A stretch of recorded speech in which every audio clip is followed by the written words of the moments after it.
दिल्ली में विधानसभा के चुनाव परिणाम आ चुके हैं। इस चुनाव में बीजेपी ने ऐतिहासिक जीत हासिल की है। आम आदमी पार्टी की दिल्ली में बड़ी हार हुई है। इसके बाद दिल्ली की राजनीति से आपकी विदाई हो गई है। चुनावी परिणाम के बाद दिल्ली के उपराज्यपाल ने अपनी शक्ति का प्रयोग कर विधानसभा को भंग कर दिया है।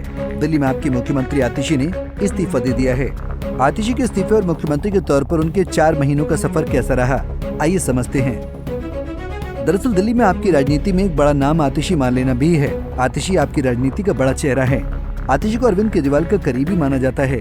यही वजह रही कि भ्रष्टाचार के आरोपों में जेल गए अरविंद केजरीवाल के जेल से बाहर आने के बाद उन्होंने इस्तीफा दे दिया, जिसके बाद आतिशी को दिल्ली का मुख्यमंत्री बनाया गया। आतिशी ने मुख्यमंत्री का कार्यभार बेहतरीन तरीके से संभाला और दिल्ली में आपके लिए कामों को तेजी से जनता के बीच ले गयी। दिल्ली में आतिशी सुषमा स्वराज और शीला दीक्षित के बाद तीसरी महिला मुख्यमंत्री बनी। आपके दिग्गज नेताओं में शामिल आतिशी एकमात्र ऐसी नेता रही जिन्होंने अपनी सीट को बचाया है। बीजेपी के पूर्व सांसद रमेश बिदुड़ी और कांग्रेस की नेता कभी आप से विधायक रही अलका लांबा भी मैदान में थी। आतिशी इतने बड़े मुकाबले के बाद चुनाव भी जीत गयी। ये आतिशी के 4 महीनों के कार्यकाल की जीत भी मानी जा सकती है।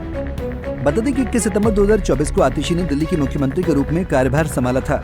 दिल्ली में आतिशी का कार्यकाल बहुत छोटा रहा, लेकिन इस बीच अब सवाल उठ रहे हैं कि दिल्ली में अरविंद केजरीवाल का इस्तीफा देना सही है या गलत। दिल्ली में जेल से बाहर आने के बाद अगर अरविंद केजरीवाल इस्तीफा नहीं देते तो क्या वो दिल्ली में अपनी सीट बचा सकते थे?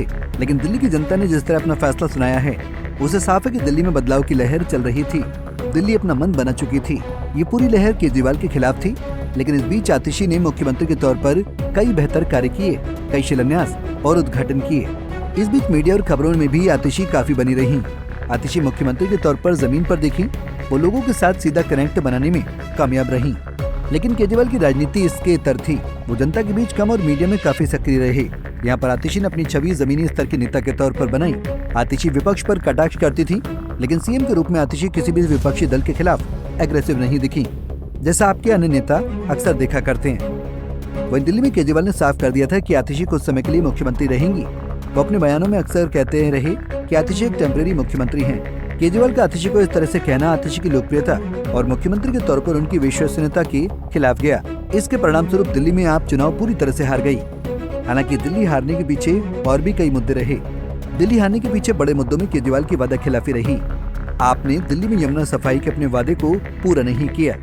दिल्ली में कचरा निपटान के लिए कोई उपाय नहीं हुआ। दिल्ली में प्रदूषण कम नहीं हुआ।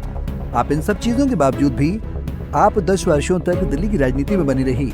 लेकिन इस बार दिल्ली में आपके खिलाफ एक प्रचंड लहर देखी, जिसने आपकी राजनीति को पूरी तरह से समाप्त कर दिया। बहरहाल दिल्ली में सत्ता परिवर्तन हो चुका है। बीजेपी को जनता ने एक तरफा बहुमत दिया है। दिल्ली में बीजेपी की 27 साल बाद सत्ता में वापसी हुई है। कांग्रेस दिल्ली चुनाव से नदारद है। देश की सबसे पुरानी पार्टी के तौर पर कांग्रेस का यह हाल कांग्रेस की राजनीति के लिए निराशाजनक है।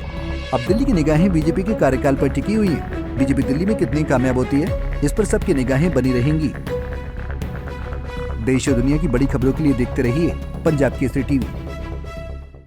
हमसे जुड़े रहने के लिए हमारे YouTube चैनल को सब्सक्राइब करें और नई वीडियो की नोटिफिकेशन के लिए बेल आइकॉन को दबाएं।